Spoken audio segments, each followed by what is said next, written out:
Kemudian anak-anak, beberapa nikmat Allah lainnya ini juga perlu kita sadari, perlu kita pikirkan bersama.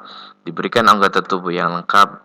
Yang pertama itu adalah sebagian besar orang baru menyadari kenikmatan ini setelah dikurangi oleh Allah. Ya, nikmat anggota badan ini akan dimintai pertanggungjawabannya di hadapan Allah. Nah, diberikan kesehatan, nikmat ini tidak bisa dinilai dengan uang jika kita sakit. Ya, berlembar uang pun kita keluarkan. Dua kenikmatan yang kebanyakan manusia lupa itu adalah sehat dan waktu luang. Ya, maka kata Allah di sana wal asri innal insana lafi khusrin illal ladzina amanu wa amilus solihati wa tasabil haqqi wa tasabil sabr. Ingat 5 perkara sebelum datangnya 5 perkara. Yang pertama, ini adalah salah satunya, ingat ketika kita sehat sebelum datangnya sakit, ya. Ingat kita punya waktu luang sebelum ada waktu sempit. Maka perlu diperhatikan itu anak-anak, ya. Yang ketiga adalah nikmat harta. Orang yang bersyukur kepada Allah akan menggunakan harta sesuai dengan apa yang telah diperintahkan oleh Allah Subhanahu wa taala. Yang keempat, nikmat keamanan. Orang yang tidak mencampurkan keimanan, ya mohon maaf keimanan ya dan kezaliman, maka baginya adalah keimanan. Dengan nikmat keamanan ini kita bisa beribadah ataupun menuntut ilmu dengan perasaan tenang. Dan yang kelima, hidayah beragama Islam dan nikmat iman. Subhanallah anak-anak, ya. Ini adalah nikmat yang paling besar. Mengapa demikian? Karena dengan nikmat ini kita bisa membedakan kejahatan dan kebaikan. Mana yang diperbolehkan oleh agama atau manakah yang tidak diperbolehkan. Kemudian bagaimana cara kita mensyukuri nikmat Allah? Mensyukuri nikmat Allah dengan melalui hati, ya. Artinya bagaimana dengan cara kita melalui hati adalah dengan mengakui, mengimani dan meyakini bahwa segala bentuk kenikmatan ini datangnya hanya dari Allah semata. Yang kedua, dengan cara lisan kita, ya. Caranya adalah kita memperbanyak membaca alhamdulillah, ya, wa syukurillah, wala haula wala quwata illa billah. Itu adalah dengan cara lisan kita. Jadi ketika kita bangun pagi alhamdulillah, ya. Ketika kita masih bisa merasakan nikmatnya Allah yang sangat luar biasa, kita ucapkan alhamdulillah. Yang ketiga, mensyukuri nikmat Allah ini dengan perbuatan kita. Ya, artinya dengan cara bagaimana menjalankan segala apa yang diperintah dan menjauhi segala apa yang dilarangnya. Perintahnya adalah apa? Yang termasuk segala hal yang berhubungan dalam rangka menunaikan perintah-perintah Allah, dan perintah itulah yang bersifat wajib, sunnah maupun mubah, ya.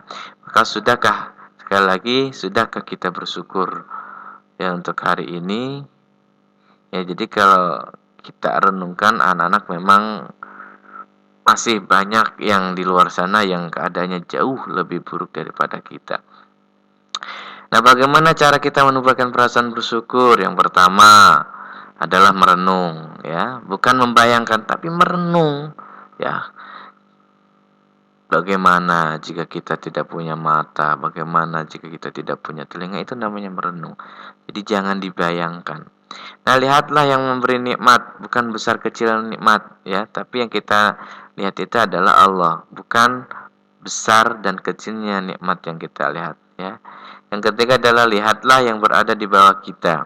Kalau kita pengen bersyukur, maka lihatlah orang yang keadaannya lebih rendah dari kita. Yang keempat, ingatlah keutamaan bersyukur. Ya, jadi kalau kita bersyukur, maka nikmatnya akan ditambahkan lagi oleh Allah. Tapi kalau misalnya kita tidak bersyukur, maka yang kita dapatkan adalah inna adzabil syadid, kata Allah. Ya. Yang kelima, sadarilah bahwa yang mampu memberikan hidayah untuk bersyukur itu hanya Allah Subhanahu wa taala, ya. Jadi yang pertama dengan cara hati yang tertunduk tadi, ya. Kemudian dengan cara lisan kita, perbanyaklah menyebut nikmat-nikmat Allah, ya, perbanyaklah mengucapkan kalimat-kalimat thayyibah. Dan yang ketiga adalah anggota tubuh kita. Yang keempat, ya, tadi dengan cara beribadah, ya. Nah, ini selanjutnya bisa kita baca anak-anak, melihara kesehatan badan pun ya. Termasuk itu adalah cara kita bersyukur, mengatur pola makan juga, dan menjaga kebersihan. Jadi jangan sampai over ya. Kalau makan ya diatur polanya, jaga kebersihan. Kalau lingkungan kita kotor, maka bagaimana caranya agar lingkungan kita itu bersih, agar kita semua terhindar daripada penyakit ya. Jadi ini adalah cara-cara kita untuk bersyukur kepada Allah Subhanahu wa taala. Oke, baik anak-anak, mungkin itu yang dapat Pak Guru sampaikan dari part 1 dan part 2. Untuk lebih jelasnya, silakan anak-anak buka buku paket PAI di halaman 60 sampai 65 ya.